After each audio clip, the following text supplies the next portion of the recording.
Ya, semuanya. Assalamualaikum warahmatullahi wabarakatuh. Waalaikumsalam warahmatullahi wabarakatuh. Waalaikumsalam warahmatullahi wabarakatuh.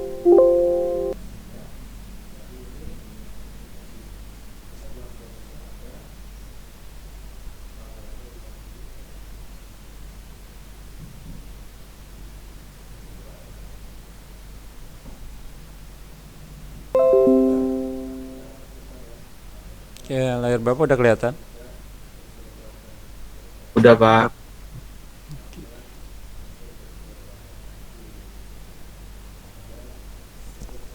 Nah, sekarang pengantar dan konsep strategi teknologi dan bisnis. Ini capaian pembelajarannya bahwa mahasiswa mampu menjelaskan keterkaitan antara proses, bisnis, dan teknologi informasi dan komunikasi. Topik bahasannya pengantar strategi bisnis dan teknologi, penganggaran investasi dan teknologi. Kita lihat di sini, infrastruktur TIK dapat dipandang sebagai sebuah arsitektur multi-layer yang didorong oleh kepentingan bisnis, perusahaan, dan teknologi harus dapat mendukungnya. Jadi di sini dijelaskan bahwa infrastruktur TIK itu kita pandang sebagai arsitektur multi-layer. Berarti multi-layer kan ini apa namanya? Multi kan banyak layer itu apa namanya? Kayak lembaran-lembaran ya, kalau kertas halaman-halaman ya. Nah di sini kepentingan bisnis ya, jadi yang didorong oleh kepentingan bisnis perusahaan dan teknologi harus dapat mendukung. Jadi teknologi mendukung bisnis perusahaan. Terus memahami kompetensi, mengetahui proses bisnis internal perusahaan dan mengubah pengetahuan knowledge tersebut menjadi rekomendasi infrastruktur teknologi adalah sama halnya dengan menciptakan keunggulan bersaing, competitive advantage. Nah, kita lihat di sini memahami kompetensi. Nah, jadi kompetensi kemampuan ya. Terus mengetahui proses bisnis internal perusahaan. Nah, jadi bagaimana proses bisnis internal perusahaan ya, apakah dia bergerak di bidang misalnya retail begitu kan, retail itu ya sembako, atau dia bergerak di bidang apa jasa begitu ya, dan mengubah pengetahuan knowledge tersebut. Nah, jadi kita lihat nih proses bisnis yang ada di perusahaan tersebut, terus yang apa namanya kompetensinya itu, nah kita ubah ke dalam pengetahuan. Berarti ke dalam pengetahuan itu jadi pengetahuan gitu itu yang di bangku kuliah, bangku sekolah yang kita dapat, kita ambil proses bisnisnya kayak gimana. Misalnya apa namanya perusahaan itu bergerak di bidang apa. Nah terus yang proses bisnisnya ini kan harus kita pahami, dan kompetensinya juga. Nah kita ubah ke dalam pengetahuan knowledge untuk merekomendasi infrastruktur teknologi untuk menciptakan keunggulan bersaing.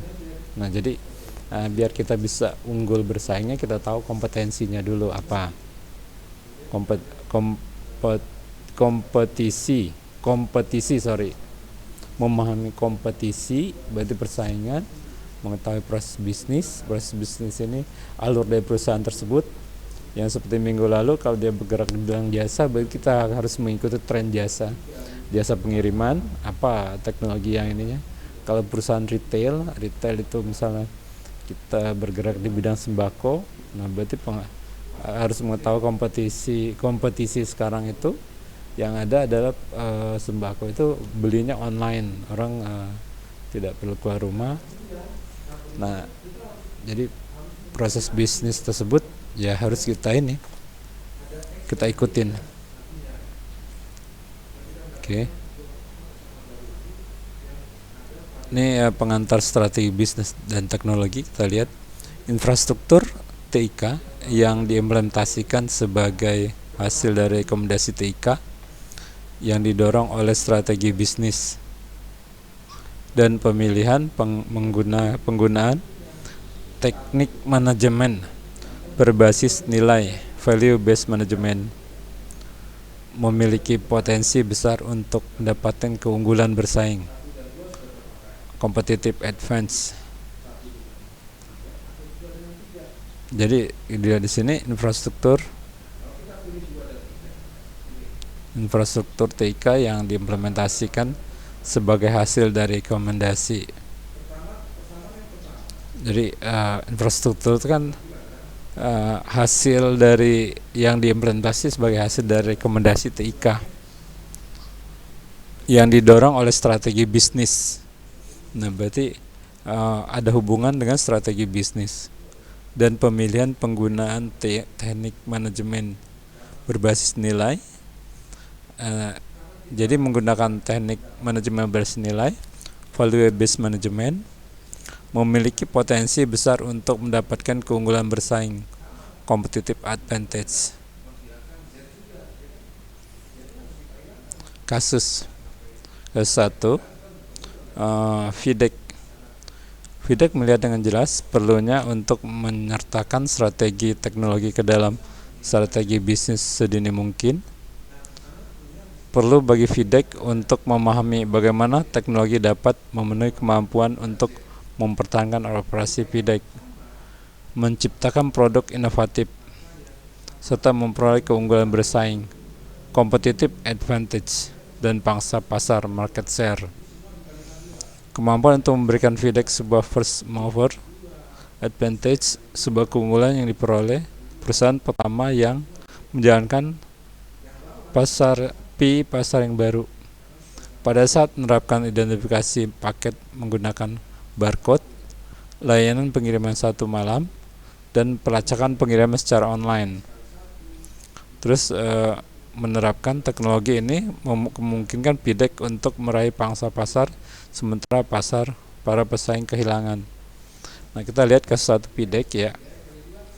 Jadi di sini kelihatan jelas bahwa FIDEC ini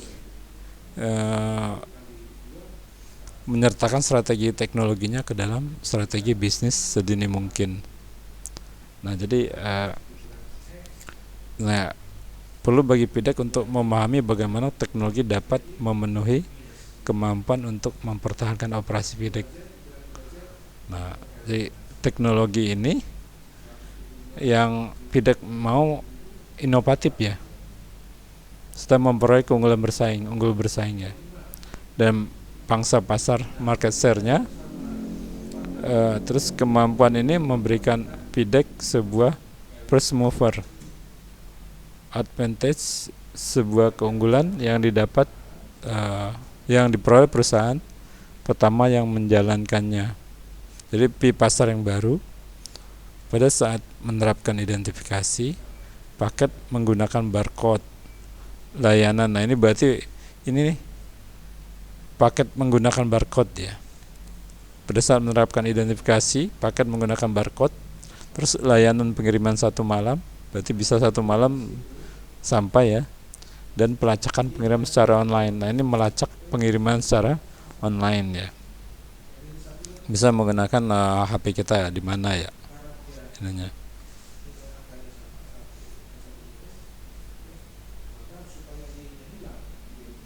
Oke, menerapkan teknologi ini memungkinkan FIDEC untuk meraih pangsa pasar. Nah, jadi FIDEC bisa dapat pangsa pasar dengan teknologi yang ini ya. Ini barcode, layanan pengiriman 1 malam, dan pelacakan pengiriman secara online.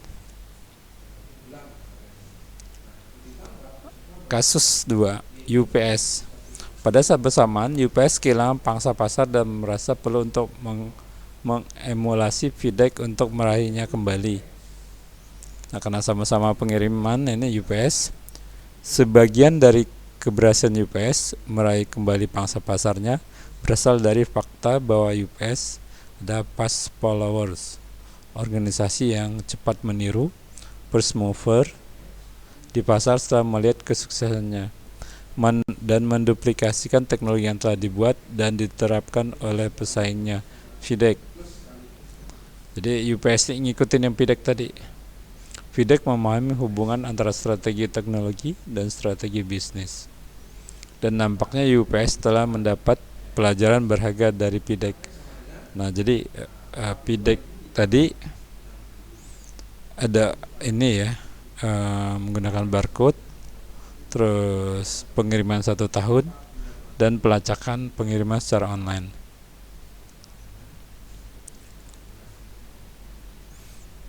Oke, masih nyambung jaringan kita? Masih Pak. Oke.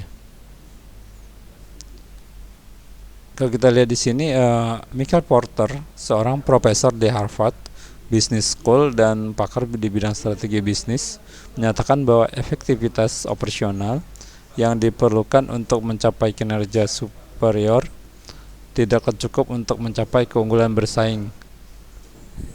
Ya.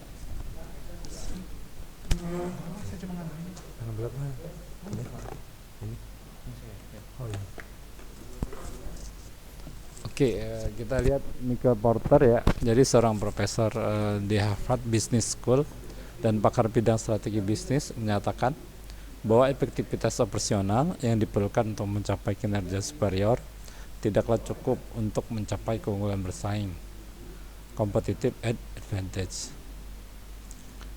Inti dari strategi bisnis yang baik adalah untuk memilih sebuah posisi unik dan berharga yang berakar dalam aktivitas sistem yang sangat sulit untuk diduplikasi.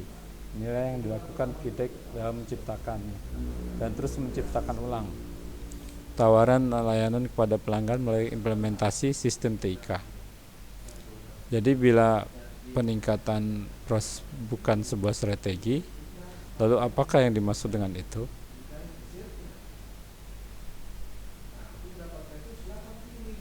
Nah, jadi sebuah strategi adalah sebuah rencana.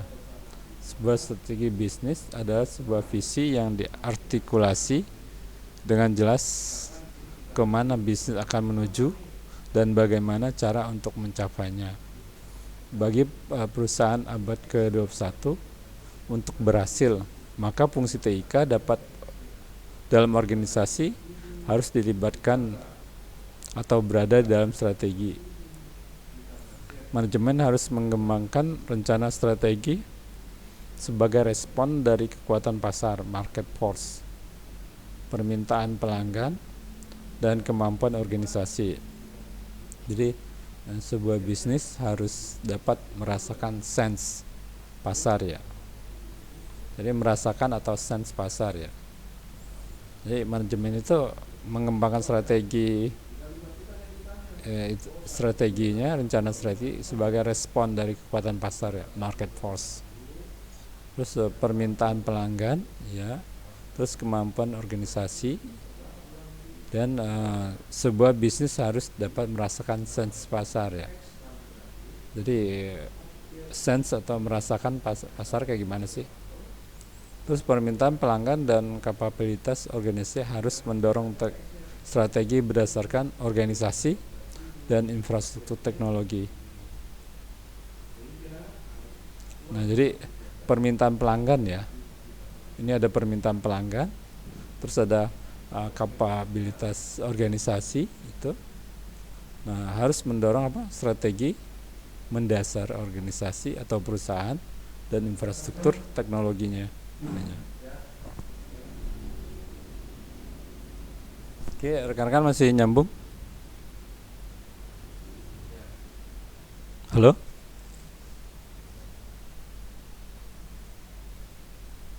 Masih Pak. Masih terusnya. Oke. Yang kedua, pendekatan untuk inisiatif strategis. Hal mendasar untuk kinerja jangka panjang di atas rata-rata adalah keunggulan bersaing, competitive advantage, yang bertahan melalui penciptaan TIK yang tidak mudah direplikasi oleh para pesaing. Menggunakan industry-wide approach, organisasi mencoba untuk mencapai posisi kompetitif dalam sebuah industri secara luas menggunakan focus approach. Organisasi mencoba untuk memperoleh posisi dalam segmen tertentu di industri. Jadi ada industri wide approach. Ini organisasi mencoba untuk mencapai posisi kompetitif, berarti posisi bersaing ya, dalam sebuah industri secara luas. Yang kedua, menggunakan focus approach. Organisasi mencoba untuk memperoleh posisi dalam segmen tertentu di industri. Nah, ini untuk focus approach. Jadi ada dua ya.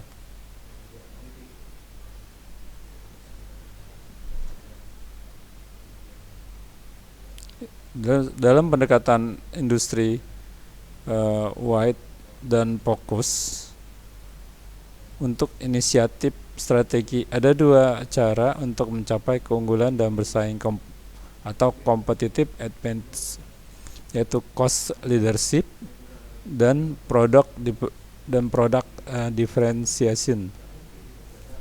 Jadi ada dua pendekatannya ya. Kalau lihat di sini untuk industri wide and focus.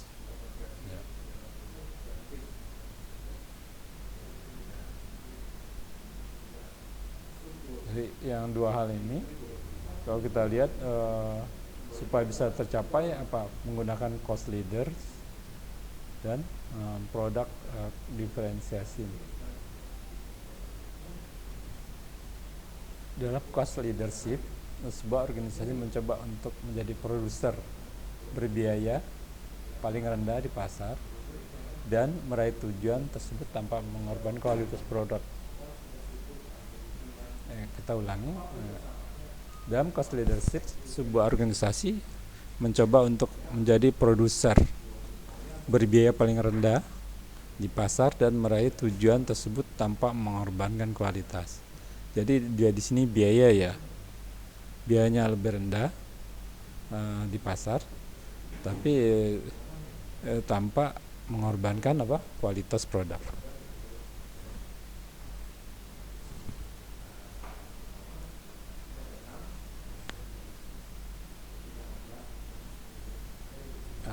Jadi cost leadership dapat dicapai melalui efisiensi operasional, distribusi massal, terus skala economies of scale.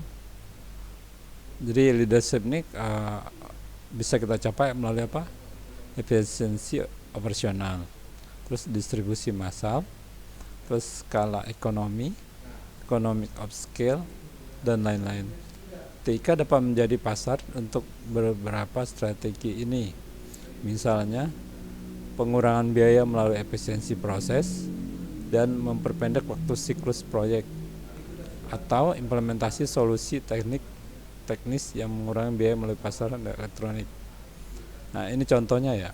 Jadi pengurangan biaya bisa melalui efisiensi proses, terus dan memperpendek waktu siklus proyek, atau implementasi solusi teknis yang mengurangi biaya melalui pasar elektronika.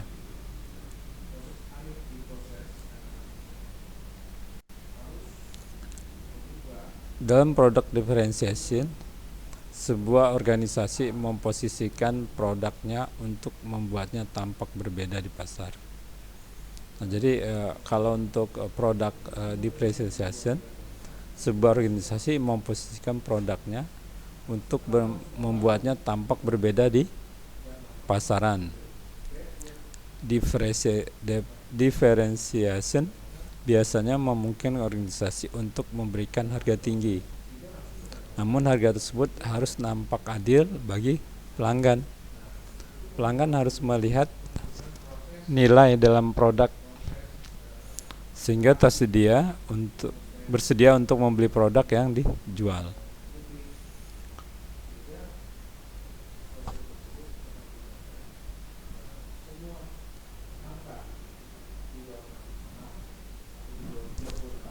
Dengan menciptakan disruptive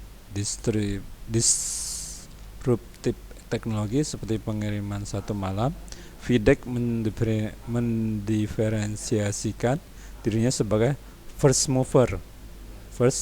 mover. Yang pertama first mover yang pertama ya, dengan menawarkan pelacakan produk secara online dan menawarkan pelacakan produk secara online ya. Posisi di mana tentunya. Oke, rekan-rekan, bagaimana jaringan kita? Aman Pak, masih lancar. Alhamdulillah. Oke. Dilihat berikutnya, kita lanjut. Strategi bisnis dapat dikelompokkan ke dalam cost leadership dan product differentiation. Masing-masing memiliki fokus industry wide maupun industri segmen. Cost leadership ini industry wide, fokus product differentiate. Jadi ada yang bisa dibikin matrik ya, atau bikin table. Di sini cost leadership-nya, sini product differentiation-nya. Ini industry wide-nya, ini fokusnya.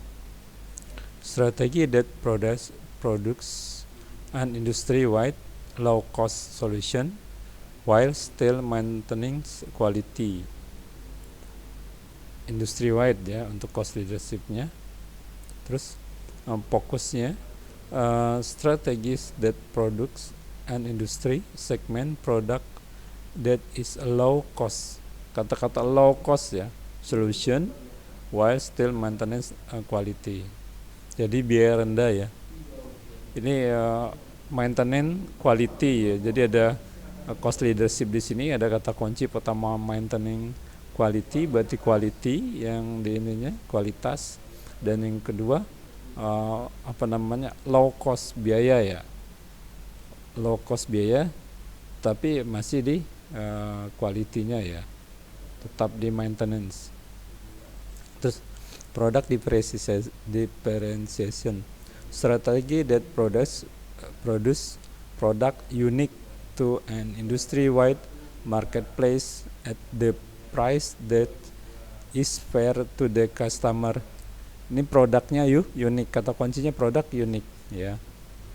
Jadi produknya unik, berbeda ya, unik ini berbeda dari perusahaan yang lainnya ya, ininya yang ditawarkan ke customer. Strategies that product unique to an industry segment marketplace at the price that is fair to the customer. Nah, kalau dilihat di sini fokusnya berarti produknya unik ya, tapi di marketplace-nya harga yang ditawarkan itu sesuai dengan yang didapat oleh customer.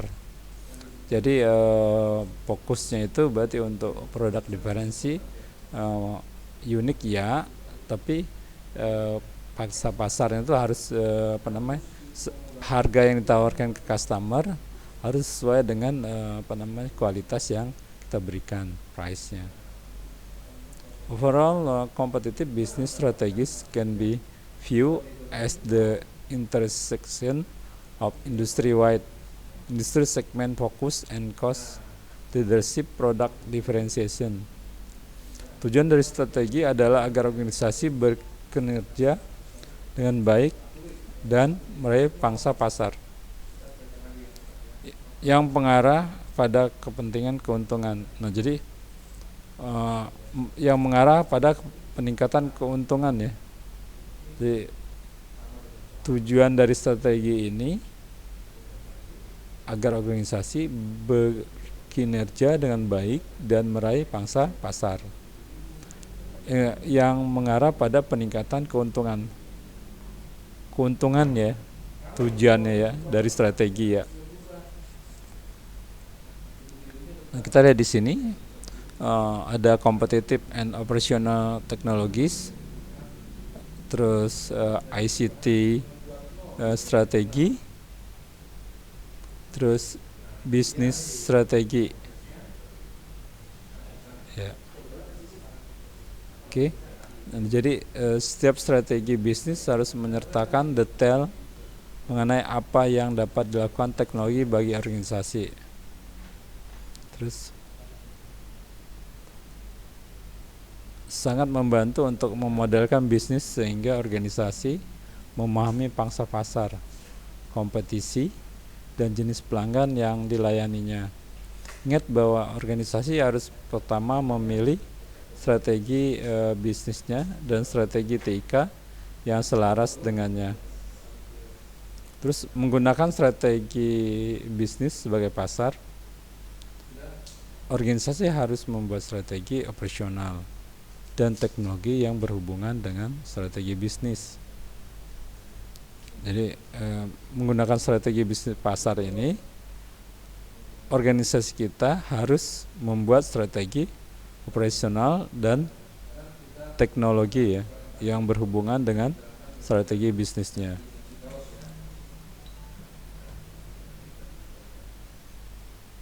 Nah, berikutnya, organisasi dan teknologi. Organisasi telah lama berjuang melawan isu bagaimana menggunakan teknologi dengan baik untuk meningkatkan proses bisnis. Jadi organisasi atau perusahaan itu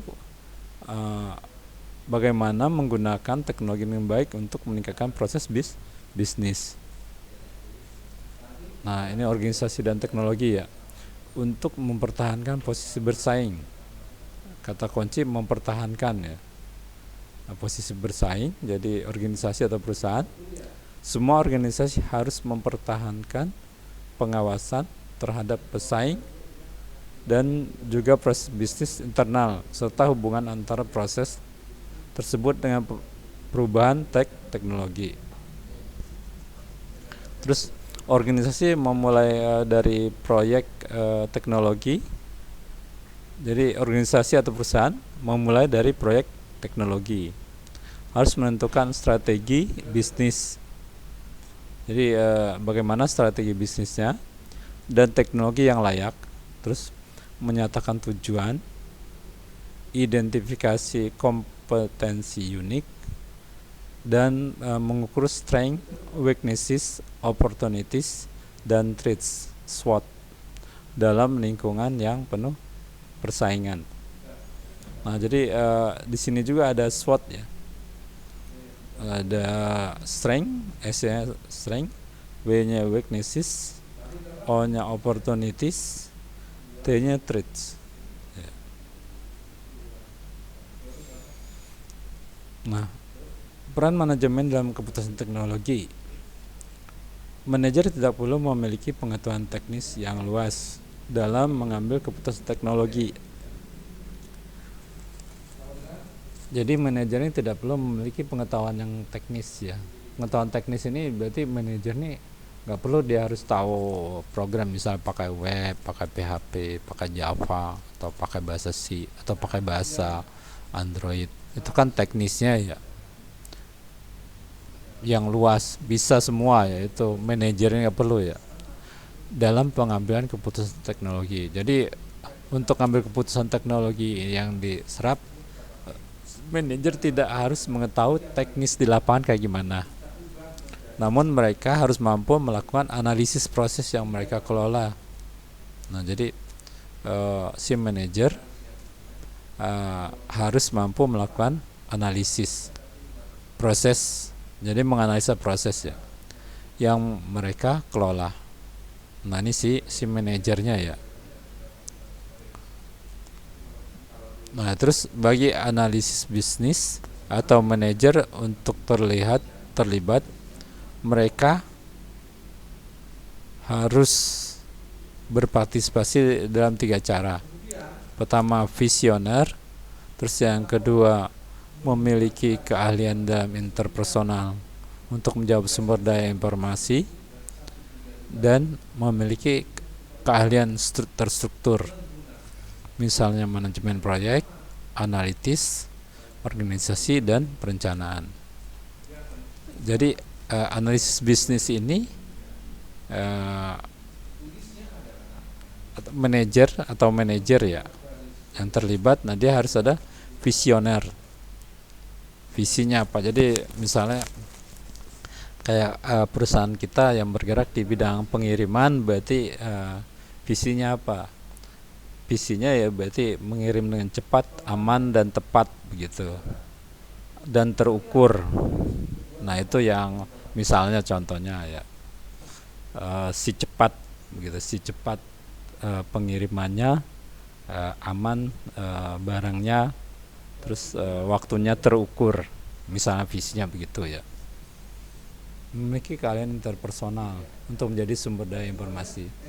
Nah, berarti si manajer ini dia harus tahu bahwa mereka menjadi sumber daya informasi ya.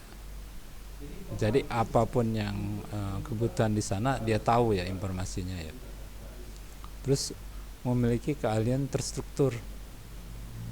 Ya, jadi si analisis bisnis atau manajer ini dia harus memiliki keahlian terstruktur seperti manajemen proyek.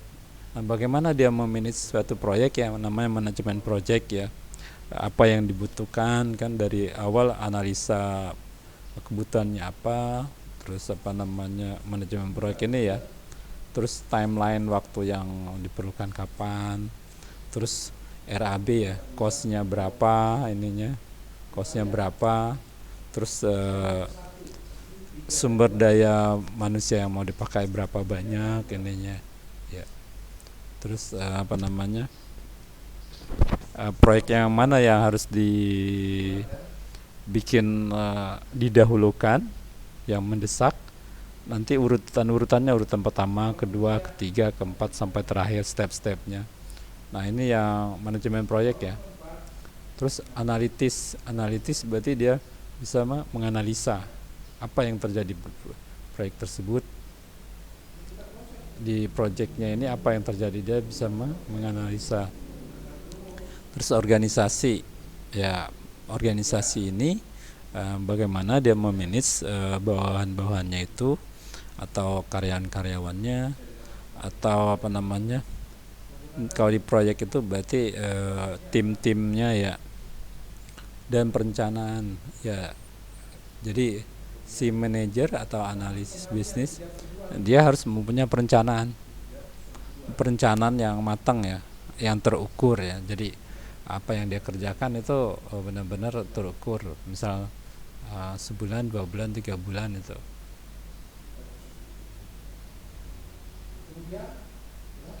Bagaimana rekan-rekan sekalian, koneksi suara saya masih pada nyambung? Nyambung Pak, masih aman. Aman, oke. Hmm. Terus berikutnya ada namanya visionary, informational and interpersonal, structured. Nah, kalau kita lihat visioner ini, visi ini yang harus diperoleh sama si ini analis bisnis atau manajer ini. Kalau kita lihat di sini visioner ini di dalamnya ada creativity, berarti si manajer itu atau si manajer yang di sini ya, manajer atau analisis bisnisnya ini dia harus apa? Creativity. Berarti dia punya kreatif, visionary. Curiously, confidence, focus on business solution, flexibility. Nah, jadi kalau kita lihat yang visionary harus punya kreatif, harus punya curiosity, harus confidence, percaya diri, harus fokus on business solution, harus fokus ya. Terus harus flexibility, harus fleksibel ya. Terus ada information and interpersonal, dia harus mampu communication, jadi harus bisa communication yang bagus. Terus information gathering, jadi sharing informasi bisa ya. Jadi selain kemampuan untuk komunikasi, harus bisa information gathering. Terus interpersonal skill. Nah, interpersonal skill berarti kemampuan dari si manajernya ya, dia punya kemampuan ya. Ini information and interpersonal. Terus ada struktur, masalah struktur, project management, berarti project management, analytic skill, kemampuan menganalisa, organization skill, berarti dia harus bisa memanage organisasinya, memimpin organisasi ya. Planning skill, dia harus bisa merencanakan ya kemampuannya. Jadi apa yang rencana di sana ya.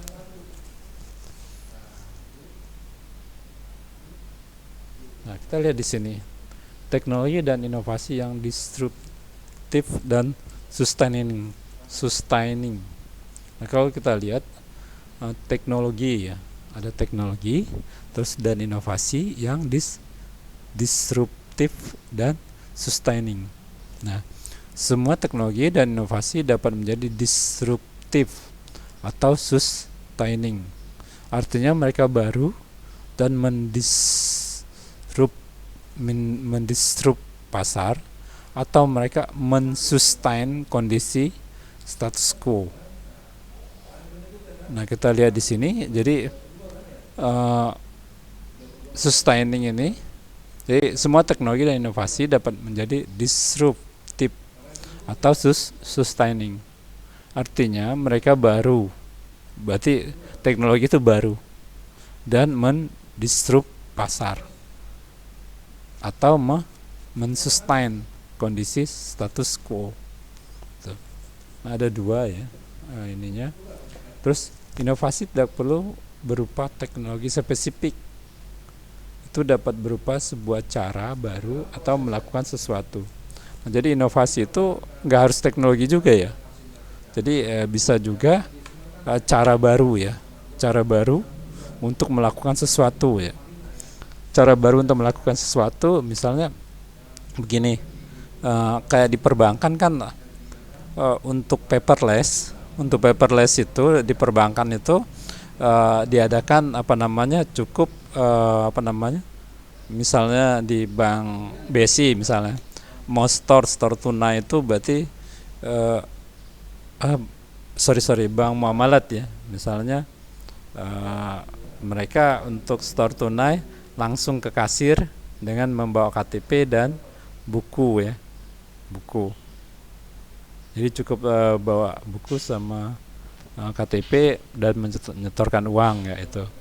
Nah, ternyata di bank yang lain hampir sama ya, mengikuti teknologi tersebut dengan membawa buku dan KTP. Nah, ternyata itu cara ya. Jadi inovasi tidak perlu berupa teknologi tapi berupa cara ya, cara baru. Jadi tidak perlu menulis si pelanggan ke storan, nah dia cukup membawa KTP-nya dan buku serta uang yang akan ditabung. Nah, itu kan cara ya. Jadi bukan teknologinya. Nah, saat sebuah layanan pelanggan baru ditawarkan, mungkin tidak terlihat sebagai sebuah teknologi, namun beberapa layanan kenyataan dimungkinkan dengan teknologi. Nah, tadi kita lihat bank ya, banknya berarti si bank dengan membawa KTP dan buku kita bisa store ya. Nah, kalau untuk dengan teknologi berarti bisa menggunakan media ATM dengan store tunai. Nah, jadi store tunai itu ya cara lain menggunakan teknologi supaya bisa cepat dalam pelayanan ya untuk storan tunai ya. Jadi storan tunai di mesin ATM itu dengan menggunakan teknologi berarti ATM ya. Tapi kalau dengan cara tadi cara baru berarti tidak perlu menulis begitu kan di kertas tentang storan, tapi cukup dengan memperlihatkan KTP dan buku dan jumlah uang yang di store. Nah, ini ya.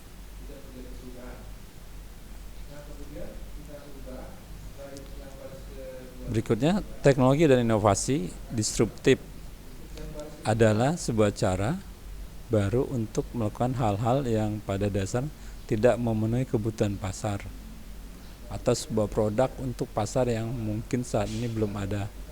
Nah, jadi teknologi dan inovasi disruptif ini sebuah cara baru untuk melakukan hal-hal yang pada dasarnya tidak memenuhi kebutuhan pasar, atau sebuah produk untuk pasar yang mungkin saat ini belum ada. Jadi kalau di pasar produk yang belum ada, nah bisa kita gunakan untuk apa? Dengan menggunakan teknologi dan inovasi disruptif. Terus teknologi disruptif muncul untuk mendominasi pasar yang ada dengan mengisi atau membuat sebuah peran di pasar yang baru, atau dengan sukses menangkap pasar melalui peningkatan kinerja pasar. Nah, teknologi disruptif muncul untuk mendominasi pasar. Nah, jadi teknologi ini untuk apa? Mendominasi pasar ya, yang ada dengan mengisi atau membuat sebuah peran di pasar yang baru, atau dengan sukses menangkap pangsa pasar melalui peningkatan kinerja pasar. Nah, inilah teknologi disruptif. Nah, kita lihat di sini teknologi disruptif, teknologi digantikan keterangan. Semikonduktor. Nah, semikonduktor itu teknologi digantikan apa? Vakum tube. Jadi waktu semikonduktor ini kan ini sebuah bahan, ini vakum tube ini kayak tabung ya. Vakum tube ini tabung ini dulu digantikan oleh semikonduktor. Semikonduktor ini kayak IC alat elektronika ya. Ini bahannya ya. Bahannya semikonduktor ya. Semikonduktor ini bahan untuk elektronika ya. Kalau vakum tube ini tabung ya. Kalau ini dia kita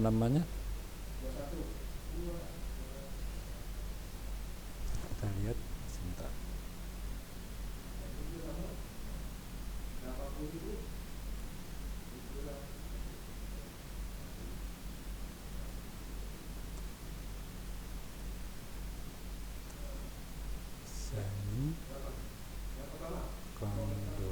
Semikonduktor.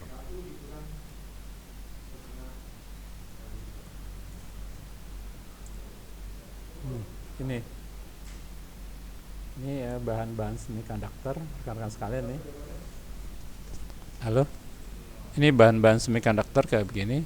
Hasil-hasil elektronika ya. Nih. Nah, kelihatan rekan-rekan sekalian?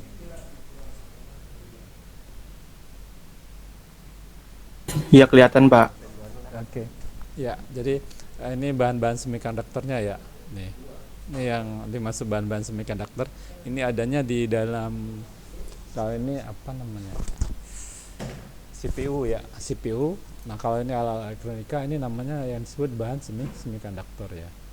Terus kalau kita lihat ada vacuum tube ya, ada vacuum tube. Ini kita cek vacuum tube itu apa, biar kalian tahu. Saya menjelaskan kalian vakum ya. Vakum tube.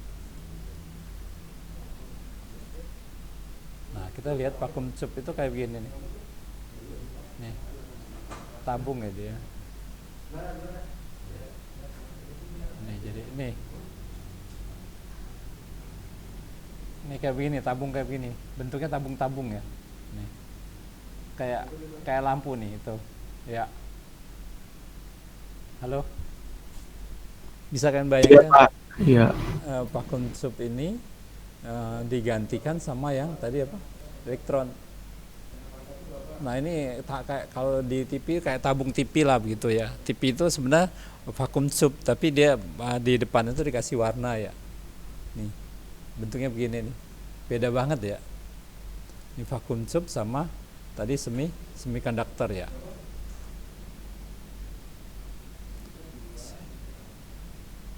Semikonduktor. Nih, kan beda ya. Paham nggak? Bentuknya beda ya. Iya Pak, ini lebih tipis ya. Ya, terus bahannya ini kayak apa jatuhnya tuh? Polikarbonat bukan Pak? bukan yang ini, kalau kalian pelajaran PTI ini yang isi di CPU itu. Iya, tapi saya pegang polikarbonat kayak plastik gitu. Iya, itu namanya semiconductor. Oke, oke. Ya, semiconductor. Kalau yang vakum itu hampir mirip ini, apa namanya, bolam ya, bolam atau tabung gitu, tabung TV. Nah, tabung TV itu masuk vakum itu. Itu kalau nggak salah ada di itu Pak, motherboard yang dulu itu ya Pak. Iya benar. Itu pakai vakum ya, pakai vakum tube. Ya.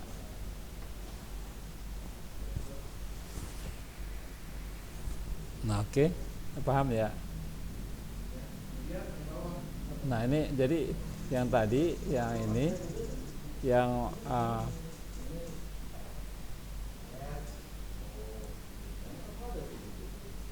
yang vakum tube ini, kalau kita lihat ini yang digantikan menjadi ya. Jadi vakum tube-nya ini yang menggantikan apa namanya? Digantikan sama ini. Coba teknologi begini ini besar, gede ya. Jadi makanya kalau kalian ngelihat apa namanya? Yang komputer zaman dahulu ya. Ada komputer.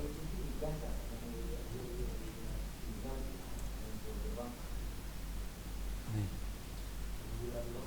Ini ya. Nah, jadi dulu komputernya gunakan gini loh. Tuh. Jadi komputer dulu yang gede-gede nih. Kalian bisa bayangkan, ini komputer yang gede-gede dulu, pakai ini alatnya nih. Tuh. Kelihatan ya? Iya Pak, kayak hard disk juga dulu gede banget ya Pak ya. Iya, hard disk juga sama. Iya. Nah, jadi ini vacuum tube ya.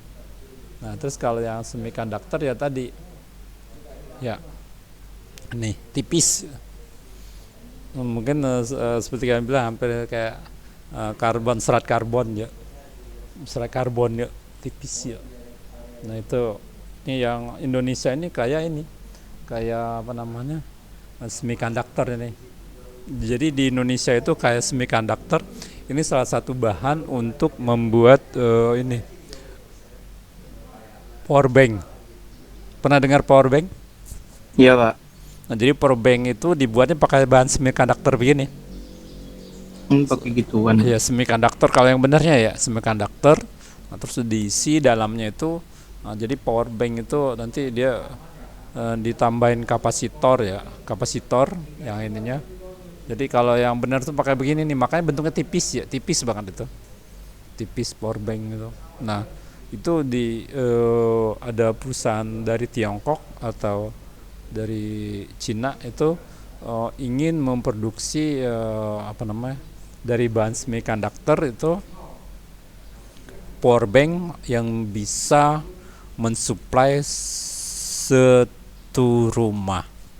Bayangkan, power bank itu bisa untuk TV, untuk kulkas, untuk AC, untuk listrik, untuk yang lainnya power banknya. Kenapa? Karena teknologi di mereka inginnya menyerap teknologi yang siang hari kan PLN tuh tinggi sekali ya, tegangannya stabil. Nah, itu akan disimpan di power bank. Nah, jadi dari power bank ini menyerap listrik dari PLN dan tegangannya stabil. Nah, pada saat malam hari tegangan tidak stabil, mereka menggunakan power bank tersebut sehingga beban dari PLN tersebut untuk malam hari jadi rendah. Nah, inilah teknologi di Tiongkok atau di Cina. Bisa kebayang nggak kalian bahwa mereka sudah memikirkan bagaimana power bank di seluruh satu rumah itu bisa di cover. Ada yang pernah dengar teknologi ini? Halo? Kok yang kayak gitu belum sih Pak? Belum. Belum. Berarti ya. Itu makanya secret teknologi ya. Secret teknologi yang mau dikembangkan sama mereka, yang mereka mengadakan penelitian sekarang itu bahwa bagaimana membuat power bank untuk satu rumah only one power bank. Anda bisa bayangkan teknologi Berarti itu? nanti bentuk power bank-nya gede dong, Pak. Kalau buat satu rumah. Anda bisa bayangkan satu rumah loh. Iya. Satu rumah itu disupport sama satu power bank itu ya. Nah, mau tahu siapa yang ini ya? Yang buatnya? Ada yang Siapa tahu? itu, Pak? Profesor dari Indonesia. Wah, keren. Emang banyak kayaknya ya, Pak, ya, orang jenius di Indonesia ini. Ini yang saya langsung shock loh. Langsung shock. Coba bayangkan. Ini bahan semikonduktornya ini paling banyak di Indonesia ya. Nih. Kita cek ya. Bahan semikonduktor Indonesia.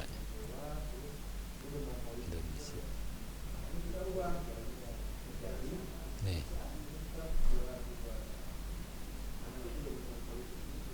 Tuh.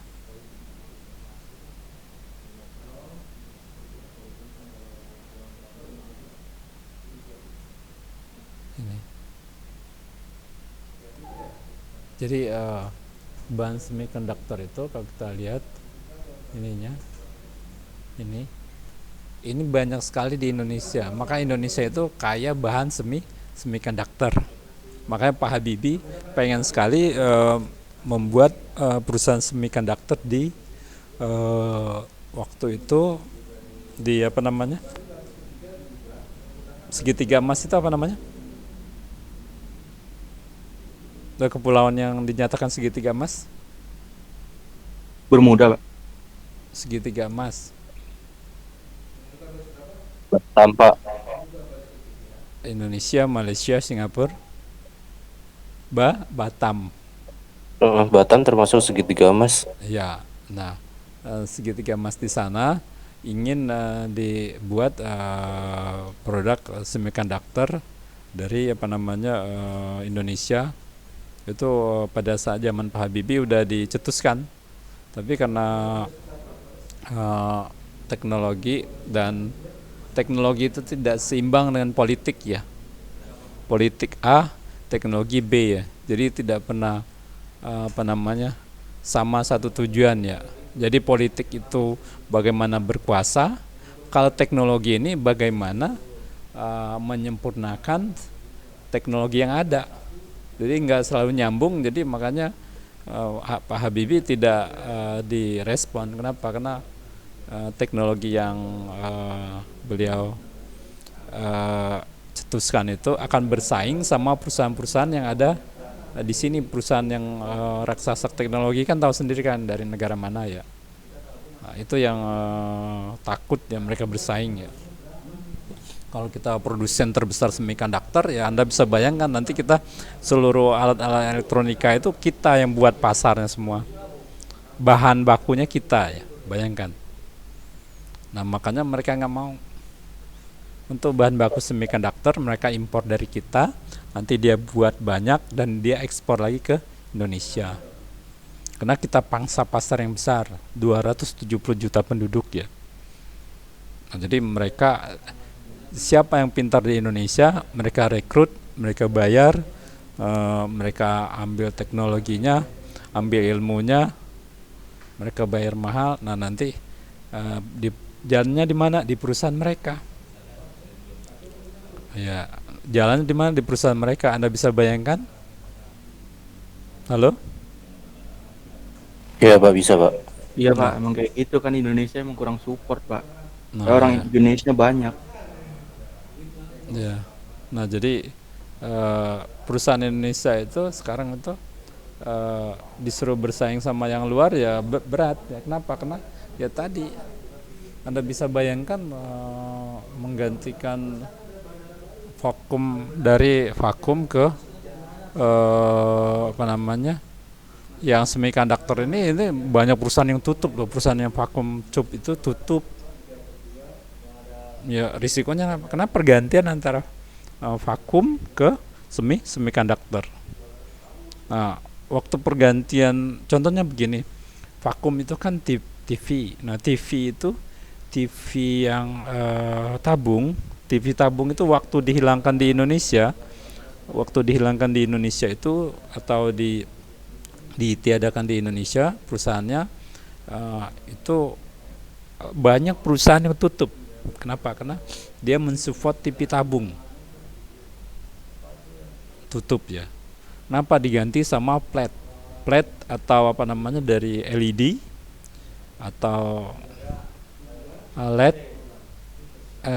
Jadi TV yang sekarang LCD, LED, nah itu dia ini apa namanya, dia akan apa namanya mematikan yang ada tabung ya. Nah, tabung itu kan ada turunannya. Jadi perusahaan TV tabung itu turunannya itu kan banyak yang tadi alat-alat elektronika ini tadi yang kalian lihat di sini.